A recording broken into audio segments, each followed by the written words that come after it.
Jay, you're beginning to convince the American people there is a thing called climate crisis. About time. Indeed. Well, thank you all for being here. I'm going to make a brief statement here, and then we'll get to ask the Vice President to say a few words, get to some questions, and we'll get down to business, if that's okay with you all. 1 month ago, we convened the first of what will be a regular presidential briefing on wildfire preparedness. And we're joined by many of the governors who were joined by many of the governors who are with us today, as well as experts from across the administration and leaders from the electric utility sector. I said then that the threat of Western wildfires this year was as severe as it's ever been. And in the past month, we've sadly seen the truth of that being played out. Since our last meeting, the number of large, uncontained wildfires has nearly doubled to 66 of those fires. The number of firefighters on the job to battle them has tripled. Over 3.4 million acres have already burned. In Oregon, the bootleg fire has destroyed more than 400 structures, including more than 160 homes. In California, the Dixie Fire has grown to over 220,000 acres, and our firefighters are working in really rugged and dangerous conditions and terrain. The number of states are experiencing the impacts of smoke from these fires, degrading their air quality, not just where the fires are burning, but all the states moving east, not all, but most. In short, we've got a big, complex wildfires burning across multiple areas, and despite the incredible, and not being solicitous, the incredible bravery and heroism of our firefighters, our resources are already being stretched to keep up. We need more help, particularly when we also factor in additional nationwide challenges of pandemic-related supply chain disruptions and our ongoing efforts to fight COVID. We've had a few COVID clusters at our fire camps, which have further limits resources. It's just one more reason why it's so darn important that everyone get vaccinated, I might add. Sadly, we've also lost 2 brave firefighters in the last month in a plane crash in Arizona, and 5 were seriously injured last week battling Devil's Creek fire in Montana. It's to state the obvious, and you governors know better than anybody, it is really, really dangerous work. And it takes incredible bravery to do it. And these heroes deserve to be paid, and paid well, for their work. That's why last month I was able to announce, and it's not paying that well in my view, to be honest with you, immediate action to make all federal firefighters making at least $15 an hour. I think they deserve more than that. We're also working with Congress to make sure that our firefighters are paid better permanently.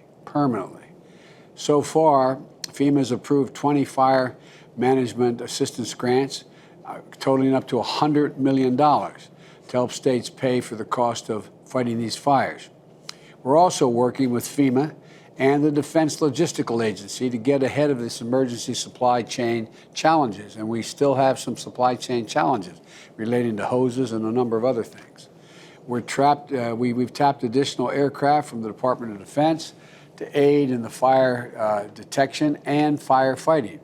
We also welcome the support of our allies from Australia, for example, sending large air tanker to which it's going to begin flying missions this week. And last month, I also noted that the EPA would be launching an upgrade app for mobile phones to easily share location-specific information with the public about the effects of fire and smoke and air quality for them. It's now even more important because smoke from many of these fires burning in the West and along the Canadian border is affecting air quality in states across the country. As of today, the upgrade Air Now app is live and ready for use. Folks in affected areas should download this important tool as quickly as possible. I also encourage our states and county leaders to continue partnering with FEMA, as many of the leaders on the scene today are leveraging our public alert and warning systems to communicate information directly and quickly to the public about wildfires, evacuations, power outages, and more. I know several of the governor's states have used the system recently and send warnings of evacuation orders, and it has undoubtedly helped people, and we don't know for certain, but likely saved some lives. But we're in for a long fight yet this year, and the only way we're going to meet those challenges is by working together. Wildfires are a problem for all of us, and we have to stay closely coordinated and doing everything we can for our people. That's why I asked the governors to join us, Democrats and Republicans alike, so they can update me and the Vice President directly on what they need and what we can possibly do more of. And so we can discuss what's needed today to meet an urgent danger at hand, the plan for what we can do to make sure we're better prepared next time. One of the important aspects of the bipartisan infrastructure deal that is before the Senate now is that it includes billions of dollars to strengthen wildfire preparedness, resilience, and response. It includes funding for prevention efforts like forest management and to restore millions of acres of high-risk areas to protect homes and public water sources for drinking. And, and overlaying all of this is the necessity to successfully confront climate change.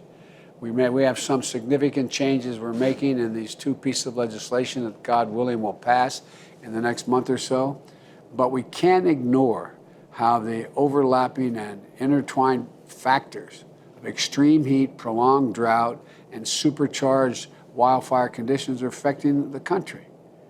And so this is a challenge that demands our urgent action, both today and, as you all know better than anyone else in the country, not just today, but tomorrow, next year, and the year after. And so I want to thank you, governors, for your leadership during what is an incredibly challenging period for all of you. God love you. You're going through anyway. And I'd like to ask now the Vice President to make a few comments, and then I have some questions for all, and we can get into discussion with your permission. Thank you. Thank you, Mr. President. We stand with you, and this is a commitment from our administration that we will not only stand with you, but stay in touch with you, mostly to hear from you. We know that the way that we can help you manage and expand your capacity is through the partnership that we have, the federal and state government, along with local governments. This issue is ongoing each year, as we have discussed. It gets worse. It affects real people. Everything from children who are breathing the smoke to parents who are up at night concerned that they may get an evacuation order at any moment.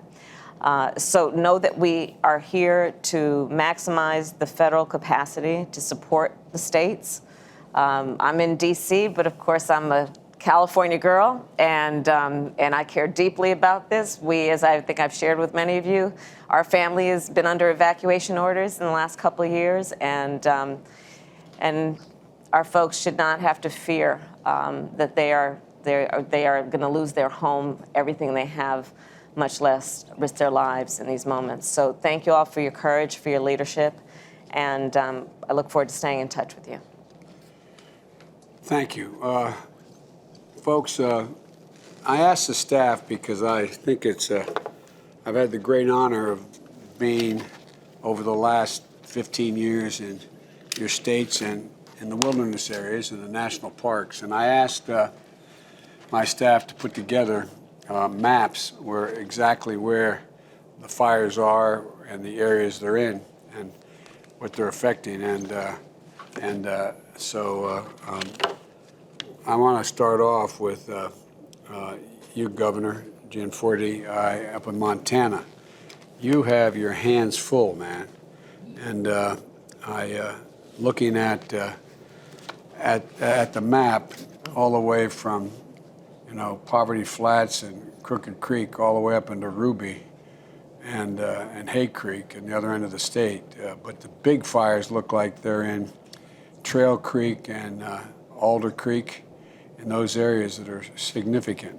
And I have a simple question, and it's a complicated one, but what can we do for you that we're just not getting done now?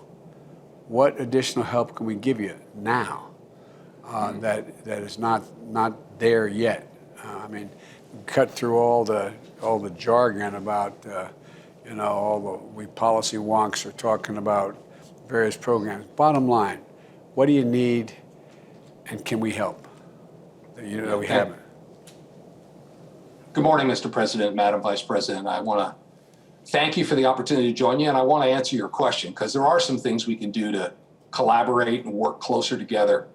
Just to give a moment of background, as we meet this morning, our heroic firefighters are confronting 19 large-scale fires in Montana alone. And to put that in perspective, just since January 1st, we've had 1,600 fires start in Montana. We've burned about 220,000 acres. These wildfires threaten the safety of our communities. That Poverty Flats fire that you mentioned in the last week burned from initial start to 65,000 acres, currently threatening 1,200 households out in the Bighorn County area. Our first responders, these devastate our local communities, and the costs keep mounting. The state has spent $13 million since July 1st alone. It could have been much worse, and this gets to your question, Mr. President. Without our state's commitment, and we've shared this with the Forest Service and BLM, and they've been very cooperative, to aggressive initial attack. Montana, without that commitment, we would have had many more large-scale fires. And we ask that our federal partners join us in applying this operating principle, whether it's a fire that starts on private, state, or federal land. Yeah. Fires are easier to manage when they're smaller. And when we get after them, we do much better.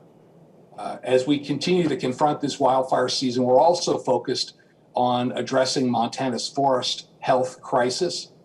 We published earlier this year the Montana Forest Action Plan, which identifies 9 million acres of forest land with significant forest health issues and an elevated risk of wildfire. Of those acres at risk, we found about 4 million acres that would benefit most from cross-boundary forest management. Given the need to actively manage our forests, I've charged our Department of Natural Resources and Conservation to double the number of acres it treats with active forest management this year at 25,000 acres. But this is just a starting point. We'll actively manage private, state, and federal land with a variety of treatment types, including thinning, logging, and prescribed burn. We've also invested in 14 different cross-boundary projects in Montana this year. These projects demonstrate the importance of working together across ownership boundaries to create meaningful landscape scale change. And using funds from the state's fire suppression account and the Forest Service state and private forestry division will expand existing work and jumpstart new activities. But it's not up totally to us.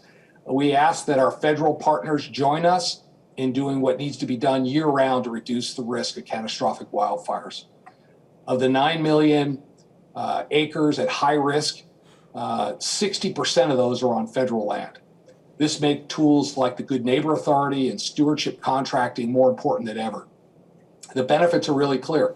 We have healthier forests, improved wildlife habitats, more recreational opportunities, and more good-paying jobs, and most importantly, less severe wildfires. Without active forest management, we can't be successful in our forest health improvements. In closing, I just want to say, I want to thank our federal partners. We have good collaborative relationships here in Montana with the Forest Service and BLM. I also want to thank Governor Newsom and Governor Cox for sending crews to help us deal with these fires that are currently burning. We have thousands of first responders on the front lines right now protecting our communities, natural resources, and livelihoods across Montana, across the western United States. So many people have sacrificed, and I can't thank them enough. We can't measure it in dollars spent or acres burned. We have to keep them and their loved ones in our thoughts and our prayers. I agree with you, Mr. President. Now's the time to act. I think it's all about aggressive initial attack and getting more proactive in our forest management. Again, Mr. President, Vice President Harris, I want to thank you for letting me join you today. Greg, let me ask you another question, if I may. There's press in the room, and lots of times I know I do, and we all do, use terms which those of us who are in public office, whether it's president, senator, governor, et cetera, use. And I don't think, understandably, the American people don't fully understand what they mean, and even sometimes the press has so much to cover. I'm not sure.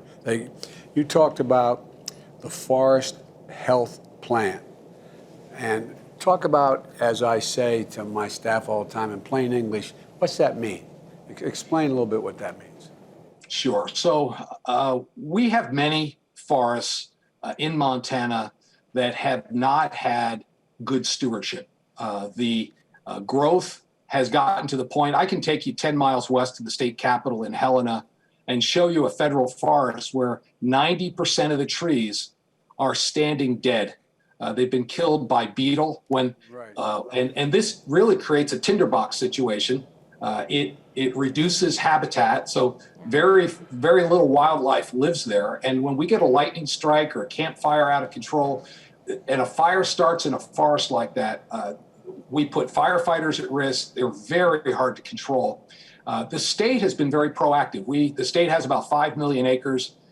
We've been very active in being stewards of those grounds. And when we thin a forest, this is not clear cuts, but when we thin, when we remove excess fuels, water comes back into surface streams, wildlife comes back into that community. And when wildfire goes through a managed forest, it doesn't get into the crown. It doesn't burn as hot. We don't have the devastation, and structures aren't threatened. So everybody wins when we have good stewardship of the forest. That's really important. Believe it or not, I knew that, but it's really important for people to get it, because we talk about thinning out the forest. We're talking about a lot of trees because of climate change as well, where you have bugs, insects eating up the trees as well, making things that are changing, killing the forest themselves. And they become real tinder. And it's like, dropping a match in almost like in a pool of fuel. And so going in and cutting all that out is not the same as going in. I'm glad you made the point of clear cutting, going in and just, so look, we do have, and I'm hopeful that we're going to get a lot of the infrastructure plan passed and the Recovery Act that has a lot of money in here to help you all manage these forests, and to have much more money in there for the Bureau of Land Management. Anyway, to be able to give you the help you need, because your state, which I've been through, is a magnificently beautiful state. It's and I mean, and the thing that, I come from the state of Delaware, we had more acreage burned last year than the state of Delaware and Maryland combined. For you all on Montana, that ain't but I want people to get a sense of how massive these fires are and how they affect the water systems. And anyway, but I'm sorry to take your time, but I wanted you to be able to explain that so people understand that are listening to this. Let me ask you, Governor Inslee, you've been talking about the impacts of environmental change for a long, long time. And one of the things, and I asked them to get me a map of where all your fires are in your state. And when you have Delancey and Cub Creek 2 and Cedar Creek, I mean, they're massive fires, massive. And what are, as you look at what's transpired over the past month, and you look at the road ahead of this wildfire scene, what is your biggest concern, Jay? What is your biggest concern? And again, I ask the same question. What is the thing we can do most? I mean, you go all the way from Delancey down to Lick Creek, as they say in the creek, down in the southeast part of your state. What are your biggest concerns? Well, first off, thanks for your leadership, Mr. President. It is so refreshing to have a president who really cares about the Western forest. My biggest concern might surprise you, because all of the governors share these immediate concerns. We have a huge need for additional aerial assets, additional dozer bosses so we can get our dozers in to fire lines. We need more trained people. We do have an emerging concern about our fuel supply for our aerial assets. Everything we need to fight forest fires is in dire need across the western United States, not just in Washington State. We've had 1,000 fires. It's burned 4 times more at this time of year than normal. We've had 2.5 times more acreage burned in the last decade than the previous. So those are the obvious concerns, and everything you need to fight a fire, we could use your help on. And I think you've been totally on top of this. And so I thank you for your leadership on all of these things, including management issues. There's unanimity, there's bipartisan acceptance of the need for active management. We're managing our forests just like Montana is to try to get in and reduce fuel. But here's the surprising thing when you ask me this question, and the thing that I worry most about. The thing I worry most about is if for some reason the Congress did not follow your leadership in this reconciliation and infrastructure bills that allowed you to realize your vision of creating millions of jobs while fighting climate change. That's my biggest worry right now, because the fact of the matter is there is nothing in human intervention against these fires while climate continues to ravage our forests. You know, we used to think of these things as forests. They're really now just fields of fuel, and they're fields of fire with just one spark because they're so dry. And that aridity creates something like gasoline on the floor of our forest. There is only one way to prevent these forests from being gone in the next century effectively, to be totally unrecognizable. And that is to succeed in following your vision in the reconciliation bill for a clean energy standard, for a huge transition to the electrification of our transportation fleet, to a civilian climate corps. And so I want to tell you, we are going to be with you as you stand tall while you negotiate this reconciliation bill to say, look, we have to have those climate investments. There is only one way to save these forests from the ravages of climate. Our own federal scientists have said that if we accept a 1 degree centigrade change, we'll have 600% increase in these fires on a regular basis. We won't recognize these forests as forests anymore unless we succeed with your vision. So when you start having those discussions with Mr. Klain and Steve Ricchetti and everyone else at the end of the reconciliation process, you got to know you're going to have an army behind you standing tall for those things. Now, there's some other small things that I'm talking to your staff about having better independent assistance for towns like Malden that burned down. There's some other coordination. Yeah. But that's the thing that's going to ultimately decide whether these forests survive in the next century. Thanks for your leadership, Mr. President. Well, thank you for saying that. But, you know, one of the things that I say to all your colleagues, when it was proposed to me by some folks that we should have a civilian climate corps of thousands of young people trained to do these things. And at first it didn't, you know, I said, yeah, that sounds good. And then I started looking at it.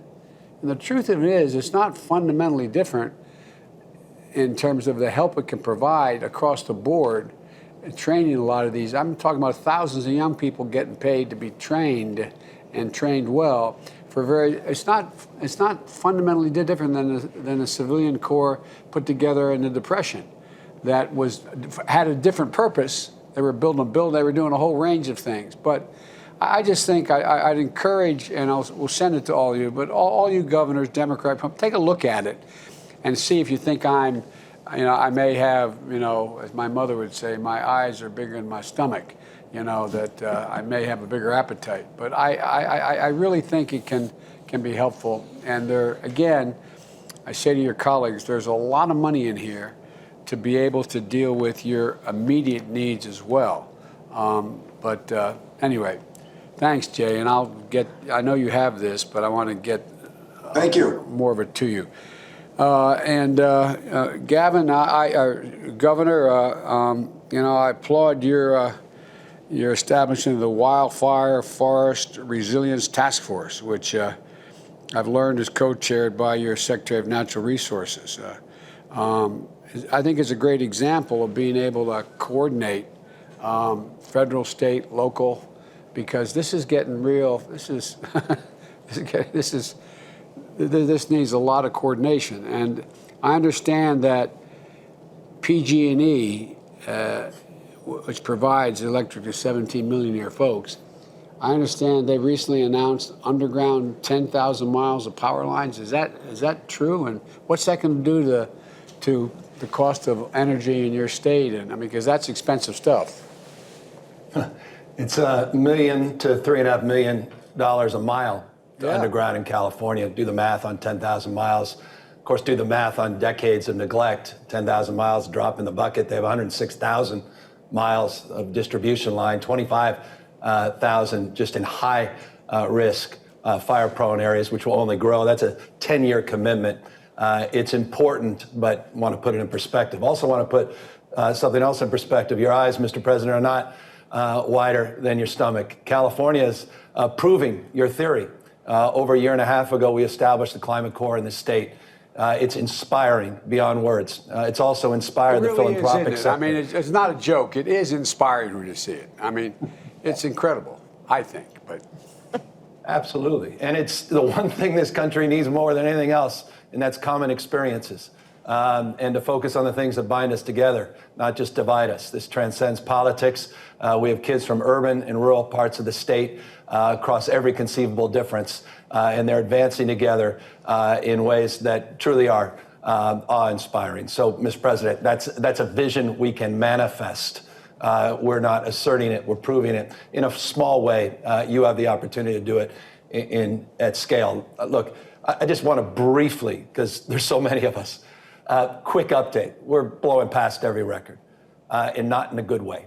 We're at over 5,700 fires year to date. We suppressed 59 just yesterday with some initial attacks. Over 500,000 acres already burned in California. Put it in perspective, record-breaking year last year. We were at 130,000 acres burned. We're at 504,000 as I speak to you today. Here's the answer to your question, and forgive me for being so pointed again, respecting your time, but I want to be a little bit more specific. Jay referenced it obliquely. Please pay attention to this fuels issue.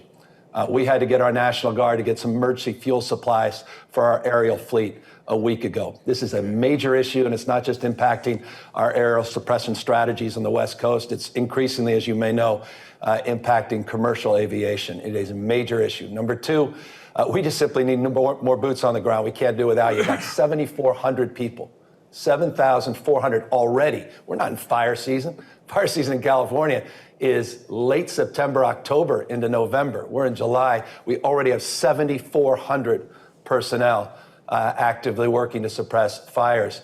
Last year, the federal government asked us for over 5,000 mutual aid support that we could not provide. That gives you a sense of what the federal government wanted from California last year to send to other states.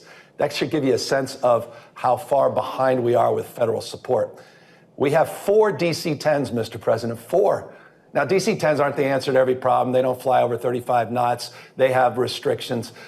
They're legendary restrictions. But the reality is there's 4 for the country. And we're competing. They're all contracted. We compete with you. We compete with our states. We don't even have access right now to DC-10s. We lost that 747, that iconic 747 that now has been converted to a cargo plane. You've seen that in Australia, not just across the West Coast. That's now been grounded by a private contractor. We are the largest civil aviation fleet for firefighting in the world, California. We do not come close to having the tools in the air that we need. We need your support to dramatically increase the aerial support in addition to boots on the ground. Final 2 quick points. Every year we're competing, and you have a lot of legislators that have been doing heroic work in Democratic states, governors, Republican states, trying to get access to the Pentagon satellite technology for early detection. It's been a game changer for us, and we're getting it on a year-to-year basis, but it's hard. Every year we fight to get a 1-year extension on that access to a critical tool of technology. I'd encourage you to help us so we're not just fighting every year for something that I think you would support and the Pentagon, at the end of the day, final analysis will approve. Here's the final thing. It's the elephant in the room.